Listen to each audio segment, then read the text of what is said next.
Sir, मेरा नाम अगाबाई भतिंदे है। मुझे असिस्टेंट मैनेजर की पोस्ट के लिए कॉल आया था, लेकिन अभिषेक बाती वाला नाम के गुंडे ने मेरे को उल्लू का पत्ता बना दिया। सर, उन लोगों का बहुत बड़ा गैंग है सर। शायद पुलिस वालों ने उन पर इनाम भी रखा होगा। हम लोग कंप्लेन कर देते हैं, फिर इनाम के पैसे से हम लोग गाँव में पोल्ट्री फार्म खोलेंगे। सर, अगर मैं उसको बुरखे में भी देखूंगा तो पक्का पहचान जाऊंगा, कसम से। Are you sure? Sure sir.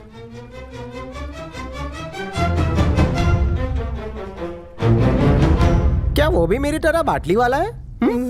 Doggy pose नहीं छोड़ने का। काहे झटके आ गए? तू मैनेजर है? जिस तरह तिजोरी को चोर से और लड़की को चोर से छिपा कर रखते हैं, मैंने भी कुछ छुपाया। अच्छा सुन तो बाटली वाला साहब जी, अभी के अभी तेरा प्रमोशन करके तेरे को एचआर मैनेजर बना देता हूँ, समझ गया? जाके गधेड़े की तरह मेहनत कर। इसी को कहते हैं अंधेर नगरी और चौपट राजा। हर सही कुर्सी पे गलत आदमी बैठा है। मेरा कुछ नहीं हो सकता। पट्टा तो तूने पहना है, जंगली हरकतें छोड़, मेरा पालतू बन जा। बन जाऊंगा। घर में डिवोर्सी माँ है और बहन की दूसरी शादी करानी है। बैठे बैठे पगार मिलेगी।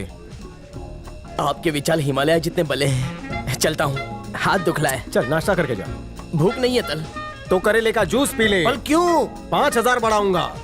कम है तल, ज्यादा नहीं बढ़ा सकते? तुझे डॉगी स्टाइल की आदत पड़ गई है क्या? कुत्ते की तुम टेढ़ी होती है वो कहावत तो तूनी है ना। मेरा हाल वैसा ही है। ओहो, तेरे दोनों हाथों पे पीओपी चढ़वा देता हूँ। आप सीईओ तब बनने वाले हो, बताओ ना। तेरी दुआ रही तो बहुत जल्द बन जाऊंगा। चल आजा, गार्डन में घूम के आते हैं, वहीं पे थोड़ा हल्का हो जाना। मेरा हाथ बहुत टाइट हो गया है। हाँ, ढीला कर देता हूँ।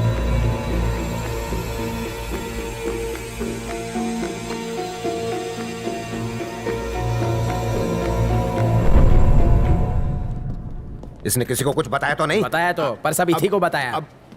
मामा तुम यहाँ क्यों आए? आना ही था तो बुरखा पहन के आना चाहिए था। किसी ने देख लिया तो प्रॉब्लम हो जाएगी। ले जाओ इसे। भागा तो इसके पीछे पीछे मैं भागता आ गया। ले जाओ। एक बात बताओ, तुम लोग दोनों साथ में क्यों नहीं दिखने चाहिए? पेट्रोल और चिंगारी का तो 36 का आंकड़ा होता है। मेरा और इसका तो 72 का आंकड़ा है, समझा कर यार। पेट्रोल का नाम सुन के पेट्रोल का भाव याद आ गया। भाव नीचे जाने की बजाय दिन ब दिन ऊपर ही चलता जा रहा है। भगवान ये मामू, तत्काल का कुछ और करो। जाओ, मत कर, क्या निकलो यहाँ से। ले चमल के।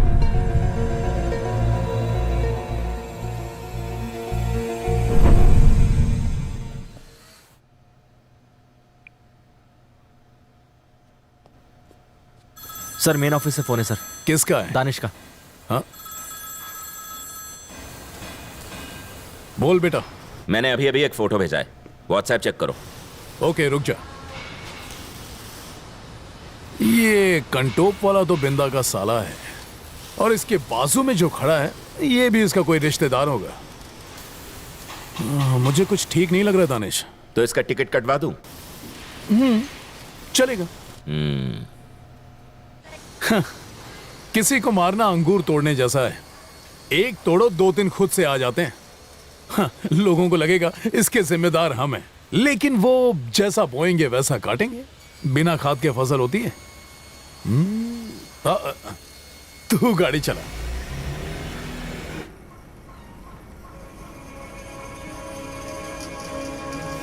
कुछ लिंक नहीं मिला। पक्का? पक्का। भांजे, हम ऐना की पूरी कॉल लिस्ट को चेक कर चुके हैं। बिंदा की मौत की रात कोई भी इंटरनेशनल कॉल नहीं हुई। ये 2 मुंह वाला एनाकोंडा है। ऐना ने कॉल नहीं की होगी तो कोंडा ने की होगी। घड़ी खम्मा। ये देखो, पूरा पैसा मिल गया इंटरेस्ट के साथ।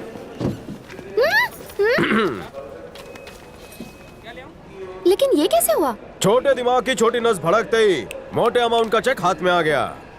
अगर तुम्हें पैसे मिल गए हैं तो तुम इतने दुखी क्यों हो? क्या करूं, मुझे बुलबुल पांडे की जोरों से याद सता रही है। मुझे तुम्हारे अस्तित्व में बुलबुल पांडे के बड़े बड़े नैन दिखाई देते हैं। मैं तुम्हें बुलबुल पांडे दिखती हूँ ना? तो चलो ठीक है, बुलबुल समझ के ही प्यार कर लो। अगर बुलबुल पांडे होती तो इतना दूर ना बैठती।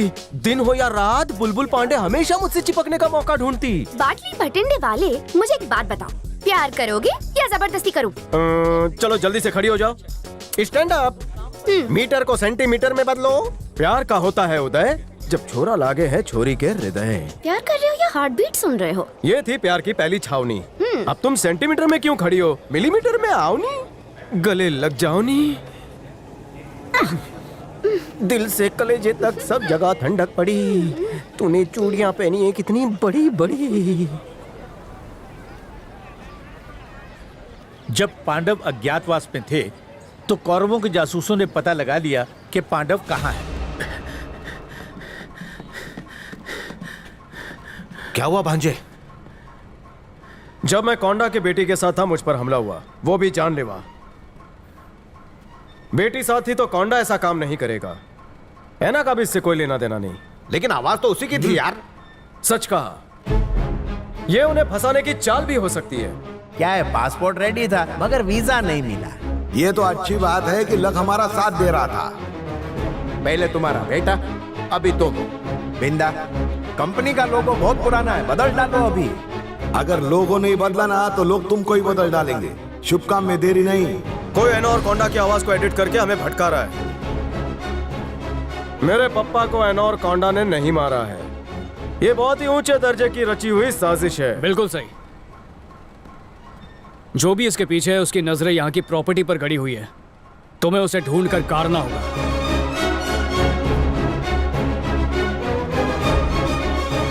कौन हो सकता है? सर एक बहुत बुरी खबर है, अभिषेक जिंदा है। तो उसे अच्छी खबर में बदल दे। उस अभिषेक को अभी के अभी मार डाल। एक बात और, माँ की ममता में बहुत तड़प होती है। बेटों की जुदाई और पति का गम बेचारी बर्दाश्त नहीं कर पाएगी। पूरी फैमिली को मिला दे, उसके बाद बचे ऐना और कोंडा। उनसे बड़ा बेवकूफ मैंने आज तक अपनी लाइफ में नहीं देखा। मेरे अंकल का पूरा सपोर्ट है मुझे। बाकी बोर्ड मेंबर्स को हम खरीद लेंगे और फिर मैं सीईओ बन जाऊंगा। पिताजी को पुण्यतिथि पर कुर्सी भेंट करूंगा।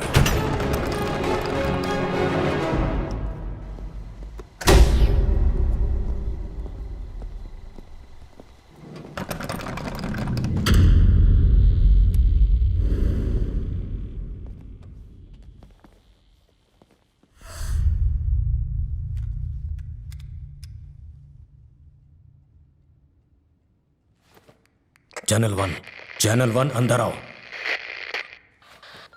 Channel to.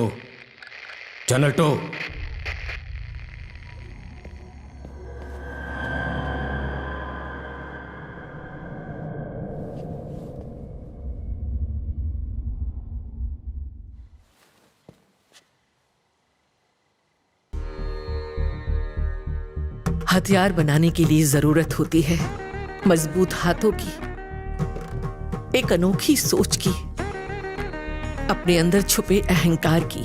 लेकिन तबाही तब मचती है जब कहीं अन्याय होता है। मैंने भगवान से प्रार्थना की, उनके सामने रोई गिड़गिड़ाई कि क्या मेरे पति और बेटे के हत्यारों को सजा नहीं मिलेगी। मैंने भगवान से तड़प कर सवाल किया, क्या गलती थी उन दोनों की। जवाब मिला, पाप की उम्र लंबी नहीं होती। अभिषेक बाटली वाला हर अन्याय का बदला लेगा, जलाकर राख कर देगा वो सभी जालिमों को। वो फौलाद है, वन मैन आर्मी। जिन पापियों ने मेरे सुहाग को उजाड़ दिया, जिन दरिंदों ने मेरी गोद को सूना कर दिया, उन्हें खून के आंसू रुलाने और मुझ पर जो अन्याय अत्याचार हुआ है उसका बदला लेने के लिए वो आ गया है। मेरे लिए ढाल और दुश्मनों के लिए हथियार बनकर आया है वो, जानलेवा खतरनाक हथियार।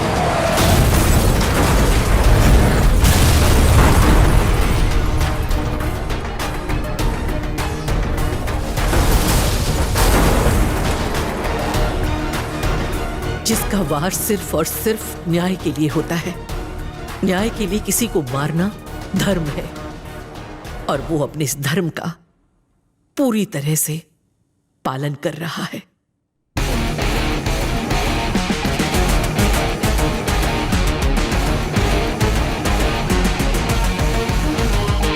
मैं वापस आ गया हूं। मेरे पप्पा और भाई को जिन लोगों ने मौत के घाट उतार दिया, उन सारे दुश्मनों का खून मेरे अपनों के लिए पिंडदान होगा।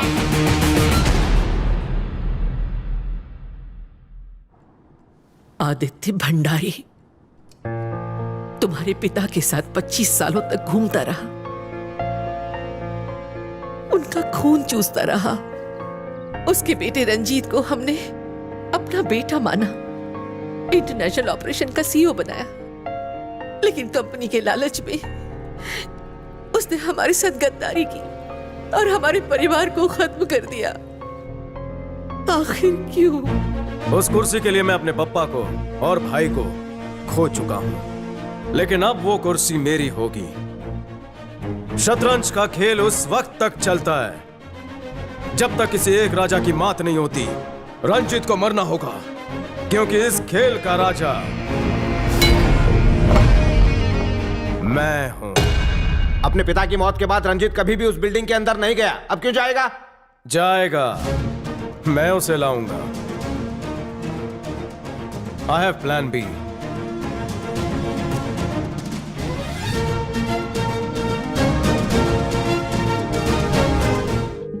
ये कॉन्फिडेंशियल है।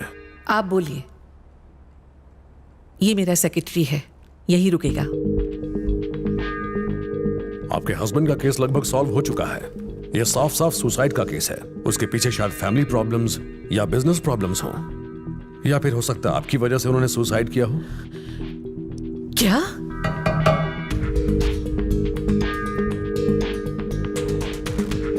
और जहां तक आपके बेटे की बात है, तो वो एक एक्सीडेंट ही था, उसमें ज्यादा कुछ सोचने की जरूरत नहीं है। नशे में ड्राइव कर रहा होगा। 3 दिन पहले पास ही एक एक्सीडेंट हुआ था, क्या आपको मालूम है? जी नहीं। बहुत बड़ा एक्सीडेंट था, कार के चीथड़े उड़ गए, उसमें 7 लोग थे। सभी मर गए। सुना तो होगा, उसके बारे में कुछ बताइए।